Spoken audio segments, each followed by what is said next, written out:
Wait times for new Teslas is anywhere from a few months to over a year, and they might stop taking orders. On this channel's first video, we're going to go over my experience getting my used Model 3 to see if it's a good alternative for you.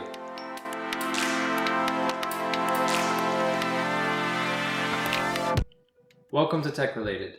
This is our channel's first video, so any support would be greatly appreciated. Leaving a like, subscribing, even sharing this video with someone who you think might like it.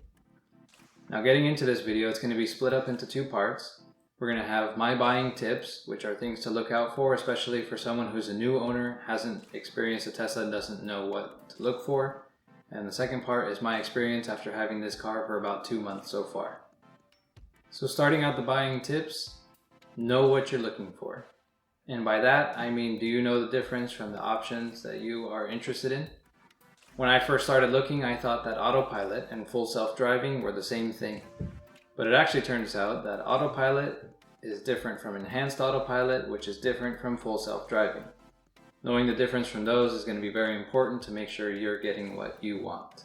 Just to briefly cover the differences from autopilot all the way up to full self-driving is autopilot on its own is basically like adaptive cruise control with some auto steer, which is only used on the highway and only stays in the one lane. Enhanced autopilot is the same thing as that, except that it will also change lanes based on your navigation route, but also stays only on the highway.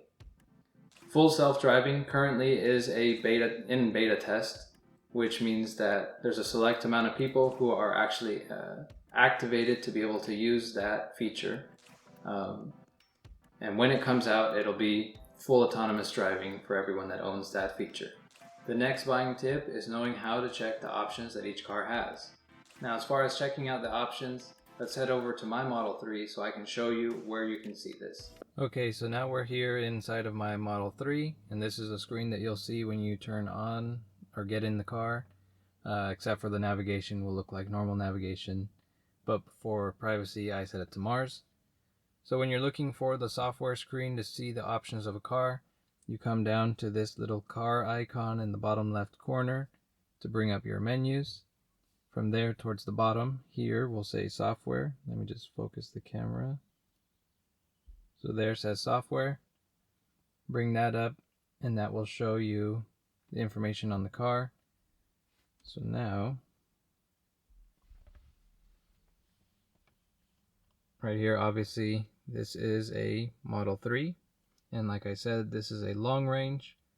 It is not all-wheel drive or dual motor, so it does not say dual motor underneath that, but that's where it would say it. This is where you see the miles, then the VIN number, the autopilot computer that it has. But this does not mean that full self-driving is actually activated. That is just the computer that the car is installed with. Underneath that, though, is the option that it does have. In this case, I do have full self-driving capability paid for, so it will say that it's an included package. If it didn't say this, it would say either enhanced autopilot or regular autopilot as the included package. Below that is premium connectivity, and this car is an included package because it is included for life. For a car that doesn't have it for life, it would have the expiration date here.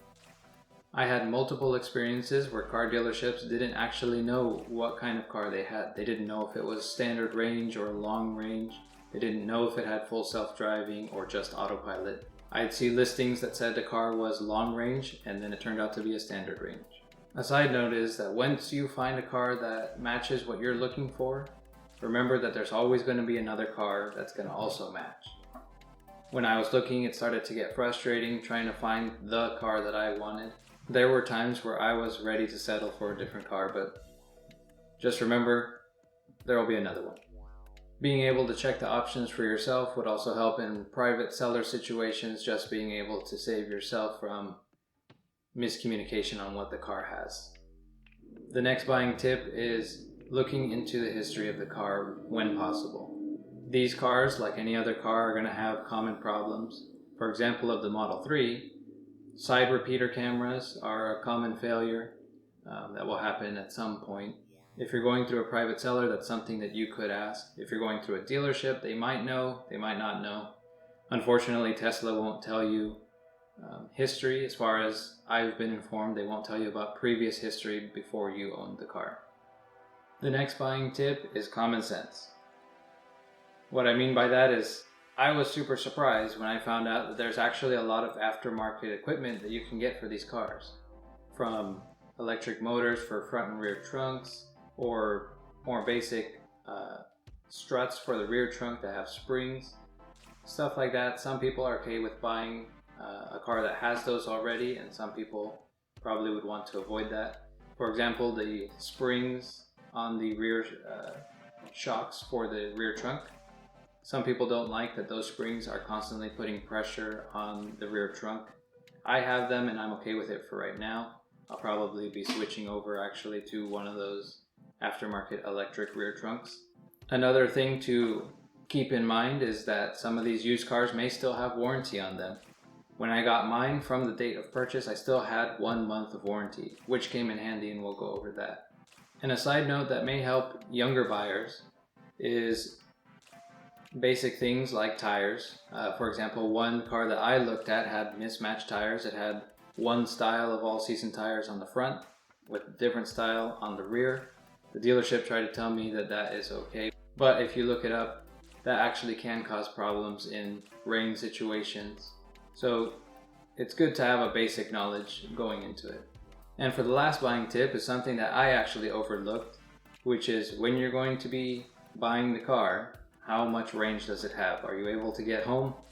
Or at least to a supercharger if that's going to work for you.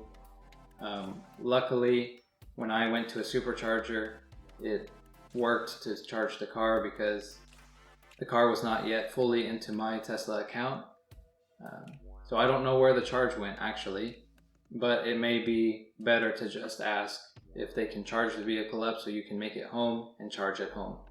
And that brings me to my bonus tip, charging at home. It's a good thing to think about in advance, that way it's seamless when you bring in your car home. This goes for Tesla and any other EV obviously. Luckily I already had a level 2 charger installed because of my previous vehicle, which is very convenient, especially having level 2 charging versus level 1 charging, which could take literally days. Now to my experience with my used Tesla. This is my 2018 Model 3. I've had my Model 3 for just over 2 months. I bought it with about 29,000 miles. Now it has just over 32,000 miles. When I bought it, it had exactly 1 month of warranty left from the day that I bought it. I haven't had much issue, besides a couple minor things. The first issue I had was that the rear trunk would sometimes not open. This was because the harness for the rear trunk started becoming damaged and pinched. This is because the harness for the rear trunk can become damaged at the hinge. This is now a recall, so this wouldn't cost anyone anything anyway. It was kind of annoying, but it got fixed pretty quickly, so it wasn't really that much of a problem. Another issue I had was that sometimes autopilot stopped working. This ended up being because the driver's side repeater camera was going out. This ended up being covered under warranty for me, but if it hadn't, I looked it up and it would have cost about $220 to replace the one side.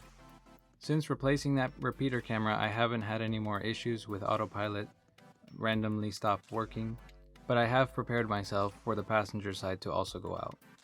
A bonus tip in case you're looking at a used car is that the new updated cameras do not have the Tesla logo on the chrome trim.